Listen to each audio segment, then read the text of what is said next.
Hello everyone, welcome back to Nagpal Academy. I hope you are enjoying at Nagpal Academy and you are having fun with learning. So today we are going to continue this chapter, and before starting I request you to subscribe to the channel and hit the like button because it motivates us to make videos for you. So we are going to start with this paragraph. After the defeat at Plassey, Siraj-ud-Daulah was assassinated and Mir Jafar was made the Nawab. The company was still unwilling to take over the responsibility of administration. Its prime objective was expansion of trade. If this could be done without conquest, though the help of local rulers who were willingly to grant privileges, the then territories need not to be taken over directly. तो इस paragraph में हमें क्या बताया है उन्होंने? इस paragraph में बताया कि जब प्लासी में सिराजुद्दौला हार गया था और कंपनी जीत गई थी, तब सिराजुद्दौला की डेथ हो गई थी. और उसको वैसे अगर सिराजुद्दौला उसकी डेथ भी नहीं होती, फिर भी उन्होंने सिराजुद्दौला को हटाना था. तो सिराजुद्दौला की डेथ हो गई थी, तो उसकी जगह पे उन्होंने मीर जाफ़र आपको याद है कौन था? आई थिंक आपको याद होगा, मीर जाफ़र था जिसकी हेल्प से कंपनी जीती थी. सिराजुद्दौला का कमांडर था, तो मीर जाफ़र को नवाब बना दिया. कंपनी अभी भी क्या चाहती थी? कंपनी चाहती थी कि अभी भी वो रिस्पॉन्सिबिलिटी ना ले एडमिनिस्ट्रेशन की, मतलब वो खुद एडमिनिस्ट्रेशन या किंग ना बने. उनका यही प्राइम ऑब्जेक्टिव था कि वो ट्रेड करें और वो अपने ट्रेड को बढ़ाएं. तो उन्होंने सोचा कि अगर जो भी उनके लोकल रूलर्स हैं वो बिना कुछ किए हमें सारी प्रिविलेजेस, मतलब सारी सुविधाएं दे रहे हैं, तो हमें टेरिटरीज लेने की क्या ज़रूरत है ना. तो ये जो बात थी वो गलत साबित हुई, ठीक है. तो वही हम पढ़ने जा रहे हैं. Soon the company discovered that this was rather difficult. मैंने कहा ना कि कंपनी को लगा कि जो वो सोच रहे हैं, वो जो पपेट रूलर को लेकर आ रहे हैं, वो और भी ज़्यादा डिफ़िकल्ट था.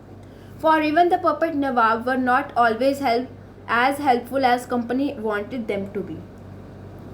ये जो नवाब से वो इतने भी ज़्यादा पपेट नहीं थे जो भी वो कंपनी कहती थी, कभी कभी वो फॉलो भी नहीं करती थी. आगे, after all they had to maintain a basic appearance of dignity and sovereignty if they wanted respect from their subjects. इसका क्या मतलब है? इसका मतलब ये है कि रूलर्स ऐसे कैसे उनको सभी प्रिविलेजेस दे जाए, तो बाकी जो भी पीपल थे वो यही सोचेंगे कि ये जो लोग हैं या ये जो किंग है वो पपेट है, ओवरऑल उसे भी कोई रिस्पेक्ट चाहिए है. आगे, Just a second. What could the company do? When Mir Jafar protested, the company deposed him and installed Mir Qasim in his place. Now, it's very important point here. A question always comes. Who was followed? This question can come. Two type question can come. Who followed Sirajuddaula and उसके अगर आप ये आया question तो आप लिखोगे मीर जाफ़र. और अगर आपको थोड़ा सा रिवर्ट करके क्वेश्चन आया, लेट मी राइट हियर, अगर आपको थोड़ा सा रिवर्ट करके आया क्वेश्चन तो आपको आ सकता है मीर जाफ़र को किसने फॉलो किया. तो आंसर क्या लिखोगे आप? Answer yes, Mir Qasim. Mir Qasim. Okay, so next, defeated, yes, Mir Qasim in his place. When Mir Qasim complained, his turn was defeated in the battle fought at Buxar. तो जब मीर कासिम ने भी किया, उन्होंने भी कहा कि वो भी ऐसा नहीं कर रहे थे, जो कंपनी चाहती थी वो भी मीर कासिम नहीं कर रहा था. तो कंपनी ने एक बैटल लड़ी मीर कासिम के साथ, battle of Berkshire. Battle of Berkshire कब फॉट हुई थी? 1764. and driven out of Bengal, and Mir Jafar was reinstalled. The nawab has to pay 5 lakh every month.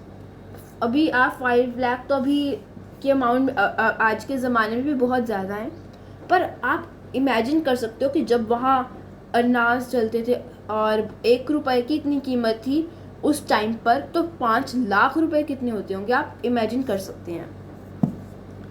So 1 minute पहले मैं आपको एक चीज़, वैसे ही आपको बैटल ऑफ बक्सार का एक बार रिव्यू बताना चाहता हूँ। सो क्या होगा, 1 minute. Battle of Buxar fought place कौन सी प्लेस थी? Buxar. Year 1764। Cause Mir Qasim didn't follow British.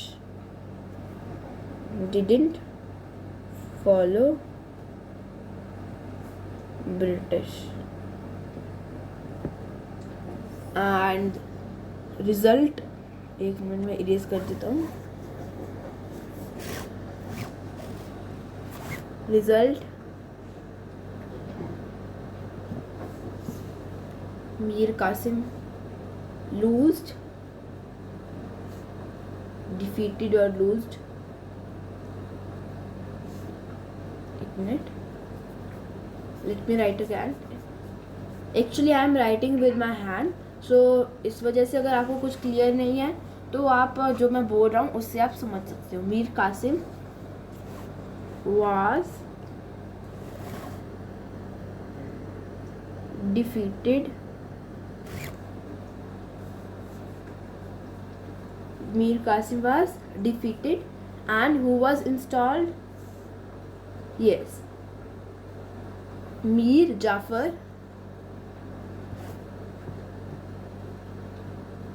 reinstalled.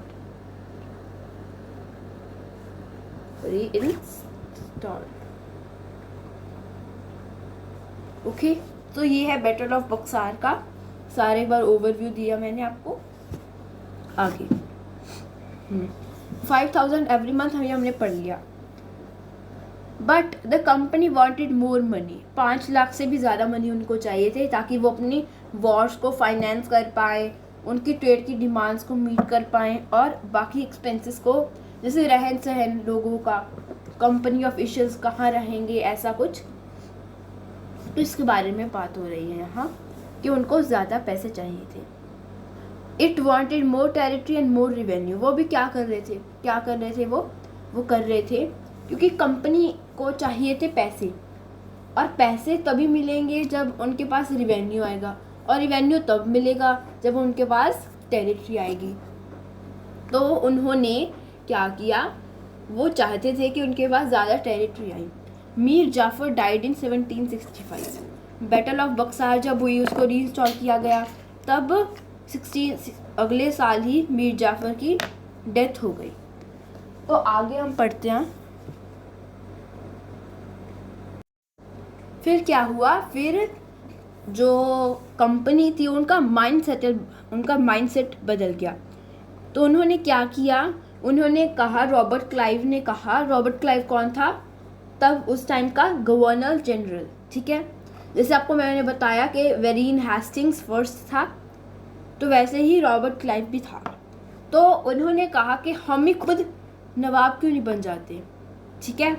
In 1765 the Mughal emperor appointed the company as diwan of province of Bengal, ठीक है। The diwani allowed the company to use the vast revenue resource of Bengal. This solved a major problem the company had earlier faced.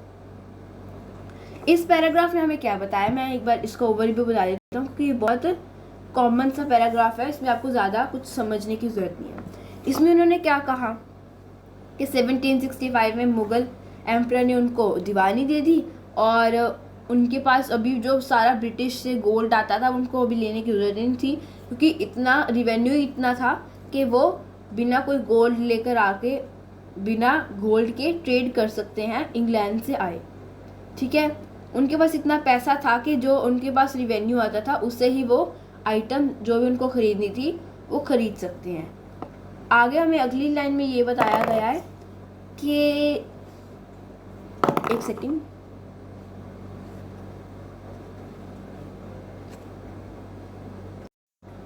so I think some network issue is coming and some problem is coming, some disturbance is coming. I think now I think it's solved. So उन्होंने क्या किया, उनको क्या खरीदना था। अभी यहाँ एक इम्पॉर्टेंट चीज़ आती है, कॉटन एंड सिल्क। क्या? Cotton and silk. तो ये सिल्क और बहुत ज़्यादा डिमांड में थे और कंपनी को अच्छी तरह से चाहिए थे वो। तो उन्होंने कॉस्ट जो उनकी बिल्डिंग की थी, फोर्टिफिकेशन की थी, वो भी उनको मेंटेन करनी थी। उनके ट्रूप्स को भी मेंटेन करना। ट्रूप्स मतलब आर्मी टाइप हो जाता है, ठीक है। तो उनको ये चीज़ें करनी थी, कंट्रोल। आगे कंपनी बिकम्स नवाब्स। तो अभी नवाब हमने पढ़ा है, नवाब क्या है तो मैं आपको एक बार समझाता हूँ अच्छी तरह से। तो क्या है नवाब? जब ब्रिटिश में से कोई भी जाता था और वो नवाब बनता था, तो जब वो अपनी कंट्री वापस जाता था तो उसको नवाब को नवाब कह के बुलाते थे, मतलब वो नवाब था इंडिया में। तो उसका मतलब ये है, what did it mean to be a nawab? It meant, of course, the company acquired more power and authority, but it also meant something else. Each company servant began to have vision of living like Nawab. After Battle of Plassey, the actual Nawab of Bengal were forced to give land and vast sum of money as personal gift to company officials. Robert Clive himself amassed a fortune in India. He had come to Madras, now in Chennai. Now Chennai is known as Chennai, from England in 1743 at age of 18, and when he was 1767 he left India, and his worth was 4,01,102 pounds. Not these are just I am said in Indian. I'll just tell you if what it means in Indian currency. तो उसकी worth कितनी थी Indian rupees में? अगर हम करें थोड़ा सा गैस वर्क लगाएं, मतलब गैस वर्क नहीं, अराउंड 4 करोड़ आप इमेजिन कर सकते हो, 4 करोड़ के around. Interestingly, when he was appointed the governor of Bengal in 1764, he was asked to remove corruption in the company administration, but was himself cross-examined. अभी ये ना कंफ्यूजिंग लगेगा आपको, अभी क्या था? जब उसको गवर्नर जनरल बनाया 1764 में बंगाल का, तब उसको ये क्या कहा गया था कि करप्शन को रिमूव करो। और एक मज़े की बात ये है कि उसको खुद ही क्रॉस एग्जामिन किया गया था। अगर किसी इंसान के पास 4 करोड़ रुपए हो आज के उस टाइम पर, आज के ज़माने में 4 करोड़ तो बहुत ज़्यादा होते हैं, उस ज़माने में कितने ज़्यादा होंगे आप सोच सकते हो। तो 4 करोड़ों पक्का ये है कि उनको क्रॉस एग्जामिन किया जाएगा, और वैसा ही किया 1772 में ब्रिटिश पार्लियामेंट ने। पर उसकी इतनी वेल्थ देके पर उसको छोड़ दिया गया था क्योंकि वो बेगुनाह साबित हो गया था, पर उसने सुसाइड कमिट कर लिया था 1774 में। अब आपके क्वेश्चन माइंड में होगा क्यों? देखो, अगर कोई इंसान को क्रॉस एग्जामिन किया जाए कि उसके पास इतनी वेल्थ आ गई है, तब इंसान को अगर कोई अरेस्ट किया जाए या उस पर बहुत ज़्यादा एग्जामिन किया जाए, तब इंसान को बहुत ज़्यादा ह्यूमिलिटी फील होती है, और कभी कभी कोई इंसान उस ह्यूमिलिटी को झेल नहीं पाता और ऐसे सुसाइड कमिट कर सकता है इंसान। तो वैसा ही किया किसने? यस, गवर्नर जनरल ने बंगाल के। However, not all company officials succeeded to make money like Clive. Many died on an early death in India due to disease and war, and it would not be right to regard all of them as corrupt and dishonest. क्योंकि अभी Clive के जैसे ऐसे सारे company officials नहीं थे जो इतनी मनी बना सकते थे क्लाइव जैसे, बट बहुत सारों की डेथ भी हो गई इंडिया में। इतनी सारी वॉर्स होती थी, डिसीजेज होते थे, तो उस वजह से डेथ भी हो गई। पर हम ये नहीं कह सकते कि सारे कंपनी ऑफिशियल्स डिसऑनेस्ट थे या करप्ट थे। हम ये भी नहीं कह सकते कि क्लाइव डिसऑनेस्ट था। हमें नहीं पता कि वो ऑनेस्ट था या डिसऑनेस्ट था, करप्शन थी उसमें या नहीं थी, ठीक है। आगे, many of them came from humble background and their upmost desire was to earn enough in India that to return to Britain and lead a comfortable life. क्योंकि बहुत सारे लोगों का ये मोटिव होता था, अगर इंडिया में बस इतने पैसे कमाएं कि उनको ब्रिटेन में जाके एक अच्छी पीसफुल लाइफ मिले, मतलब इतने पैसे मिले कि वो अच्छी लाइफ जी सकें। आगे, those who managed to return with wealth led flashy lives and flaunted their rich। मतलब कि वो लोगों को बहुत शो करते थे कि हमारे पास इतने पैसे हैं। जो नवाब या जो भी इंडिया से जाते थे वहाँ, they were called nabobs। And Englished version, English का मतलब क्या होता है, English version of Indian word Nawab. They were often seen as upstart and social climbers in British society and were ridiculed or made fun of plays and cartoons। अभी इस line में क्या कहा है कि जो भी लोग इंडिया से आते थे उनको मजाक उड़ाया जाता था प्लेज और कार्टून में, ठीक है। तो आज की वीडियो हम यही ख़त्म करते हैं। अगली जो पार्ट है उसमें हम कंपनी रूल एक्सपैंड, क्योंकि चैप्टर बहुत बड़ा है, तो अभी इतना चैप्टर पढ़ा है तो ये चैप्टर बहुत बड़ा है, थोड़ी देर अभी बहुत देर चलेगा, अभी बहुत पार्ट आएंगे। पर हम कुछ और चैप्टर भी साथ में शुरू करते हैं, क्योंकि अगर आप हिस्ट्री पढ़ते रहोगे तो आपको बोरिंग लगेगी थोड़ी सी। तो हम एक और चैप्टर नया शुरू कर दूँगा, मैं आपको बता दूँगा कौन सा करने वाले हैं, ठीक है। तो थैंक यू फॉर वॉचिंग। आज की वीडियो को यही ख़त्म करते हैं। तो आप ऐसा नहीं है कि अभी छोड़ दोगे, आप ये वीडियो को रिप्ले करके देखो रिवीजन के तौर पर, या आप खुद पढ़ो चैप्टर सारा, ठीक है। तो थैंक यू, बाय बाय।